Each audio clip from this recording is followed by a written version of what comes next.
ఓకేనండి.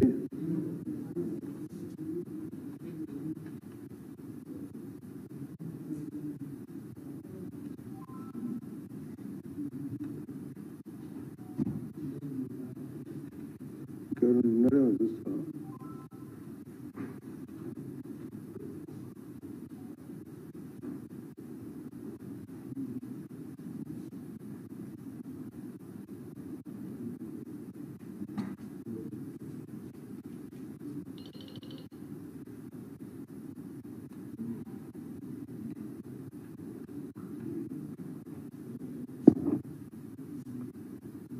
మొదలు పెడదాం. అందరికీ ప్రణామాలు. ఈరోజు విలేకరుల సమావేశంలో ఒక ప్రధానమైనటువంటి పరిపాలన అంశాన్ని ప్రస్తావించదలుచుకున్నాను. ముఖ్యంగా ఈ రాష్ట్రంలో కాంగ్రెస్ ప్రభుత్వం అధికారంలోకి వచ్చి 15 మాసాలు పూర్తయింది. గతంలో 10 సంవత్సరాల పాటు ఈ రాష్ట్రాన్ని బీఆర్ఎస్ ఏలింది. కాంగ్రెస్ పార్టీ ఒక జాతీయ పార్టీ కూడా. రాష్ట్రం ఏర్పడడానికి ముందు అక్కడ ఇక్కడ కూడా కాంగ్రెస్ ప్రభుత్వమే అధికారంలో ఉండేది. రాష్ట్రం వచ్చిన తర్వాత అక్కడ నరేంద్ర మోడీ గారి ప్రభుత్వం ఒకసారి, మళ్ళీ రెండోసారి కూడా, ఇప్పుడు మూడోసారి నడుస్తుంది. ఇక్కడ బీఆర్ఎస్ 2 సార్లు, ఇప్పుడు మళ్ళీ కాంగ్రెస్ వచ్చింది.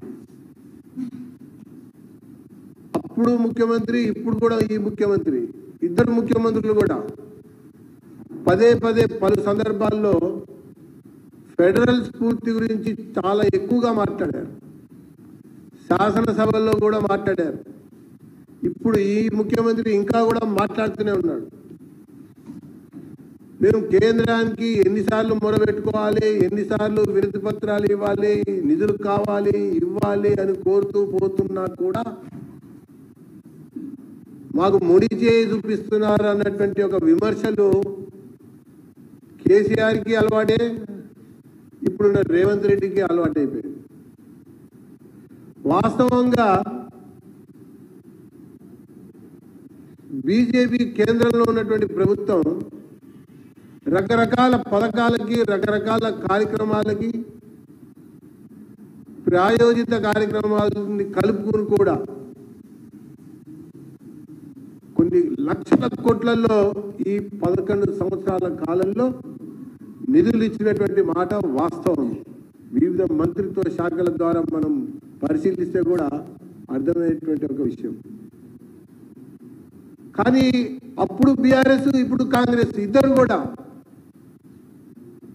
చాలా సందర్భాల్లో, చాలా విషయాల్లో సహాయ నిరాకరణ చేయడం అనేది వీళ్ళకి ఒక అలవాటుగా అయిపోయింది. కేంద్రం విశ్వవిద్యాలయాన్ని ప్రకటిస్తే ఆ విశ్వవిద్యాలయాలకు కావలసినటువంటి భూముల్ని ఇవ్వటంలో అప్పుడు తీవ్ర జాప్యం చేశారు, ఇప్పుడు తీవ్ర జాప్యం చేస్తున్నారు. విమానాశ్రయాల విషయంలో కూడా అప్పుడు జాప్యం చేశారు, ఇప్పుడు జాప్యం చేస్తూనే ఉన్నారు. నవోదయ పాఠశాలకు సంబంధించినటువంటి విషయాల్లో కూడా, అదనంగా పాఠశాలకు సంబంధించినటువంటి విషయాల్లో కొత్త జిల్లాలు ఏర్పడ్డాక జిల్లాలలో పాఠశాలలు ఏర్పాటు చేయడం కొరకు ప్రతిపాదనలు పోయి కేంద్రం ఇస్తామంటే కూడా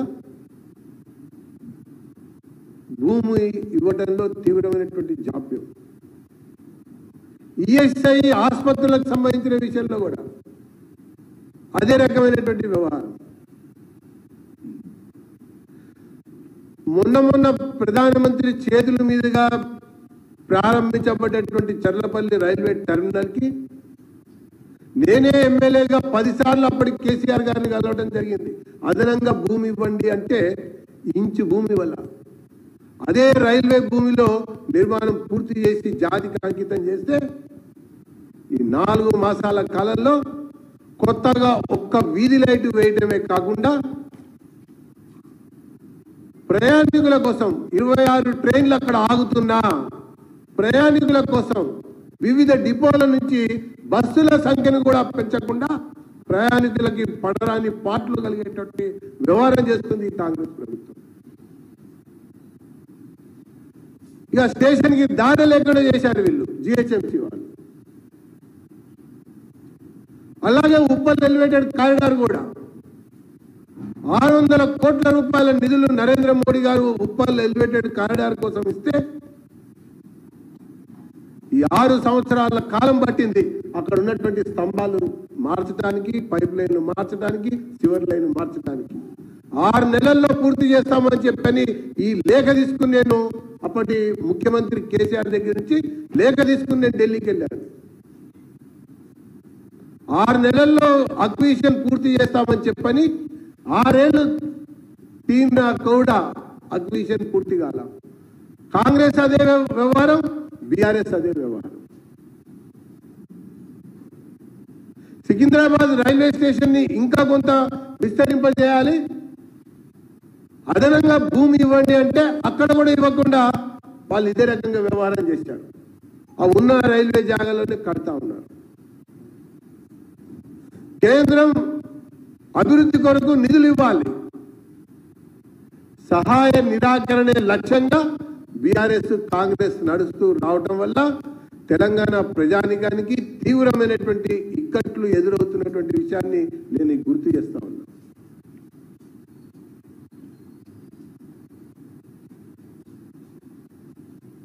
ఇక పోతే పథకాల విషయంలో కూడా అంటే భారతదేశం అంతా కూడా 1 కోటి కుటుంబాలకి ఆవాస్ యోజన ఇళ్ల నిర్మాణం చేసి కేంద్రం ఇచ్చింది.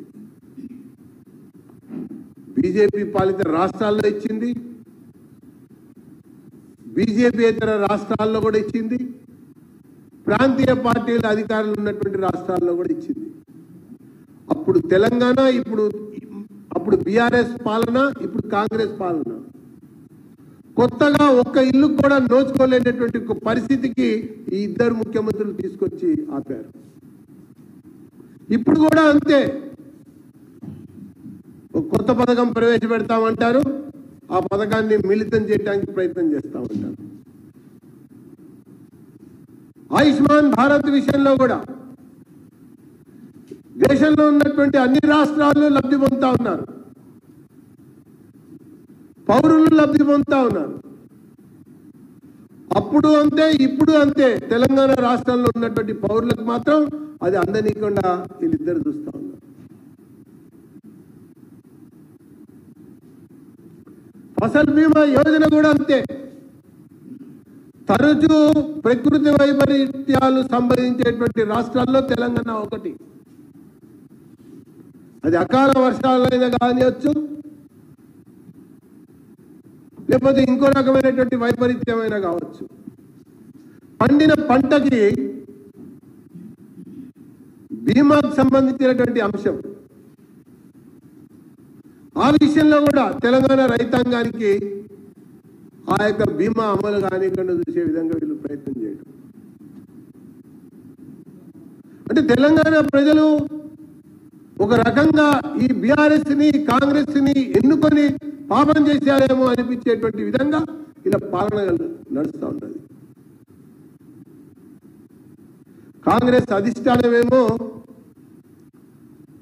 ఈ రాష్ట్రాన్ని ఒక ప్రయోగశాలగా మార్చింది, తమ రాజకీయ అవసరాల కొరకు ఒక ప్రయోగశాలగా మార్చింది.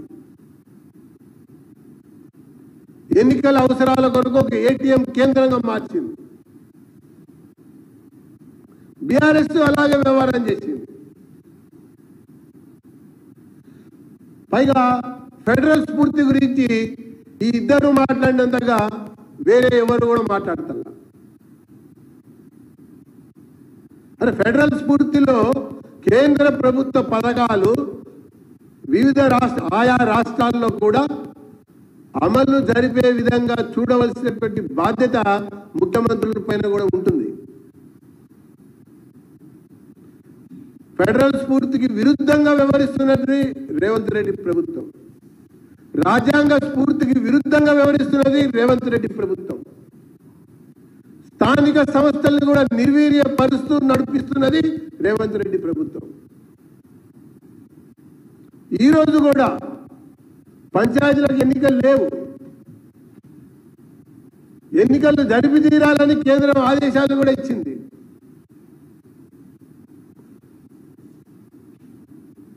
నేరుగా కేంద్రం ఇస్తున్నటువంటి నిధులతోనే, ఫైనాన్స్ కమిషన్ యొక్క నిధులతోనే పంచాయతీలలో పాలన కానీ, పారిశుద్ధ్యం కానీ, మంచినీటి సరఫరా కానీ, విద్యుత్ కానీ అందుతా ఉంది. రాష్ట్ర ప్రభుత్వ పరంగా అసలు నిధులు విడుదల అవ్వడం అనేదే ఎక్కడ లేనటువంటి ఒక అంశం అని చెప్పి నేను పేర్కొంటున్నాను.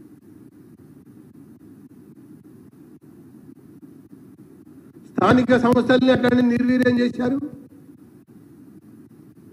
కేంద్రం నిధులు ఇవ్వాలి, వీళ్ళు మాత్రం సహాయ నిరాకరణ చేయాలి.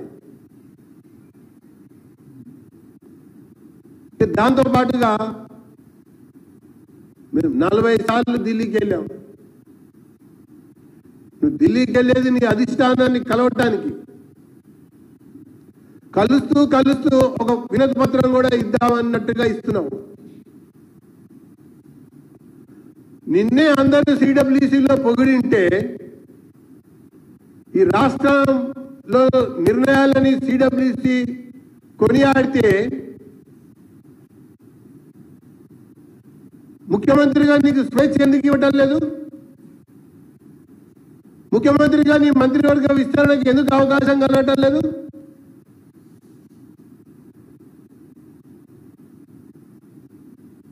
ఇది ఈ రాష్ట్రాన్ని ఒక ప్రయోగశాలగా అధిష్టానం మార్చింది, ఏటీఎం కార్డుగా ఉపయోగించుకుంటుంది. రేవంత్ రెడ్డి సర్కారు తన విధానాలు విడనాడాలి, అనుసరిస్తున్నటువంటి పద్ధతులను పక్కన పెట్టాలి. కేంద్రం ఇస్తున్నటువంటి ప్రతి పైసా సద్వినియోగం కావటం కొరకు కావలసినటువంటి మ్యాచింగ్ గ్రాంటు వివిధ మంత్రిత్వ శాఖలకు అందించాలి. కేంద్రం నేరుగా నిర్మాణం చేస్తున్నటువంటి ప్రాజెక్టులకి భూమి ఇవ్వాలి.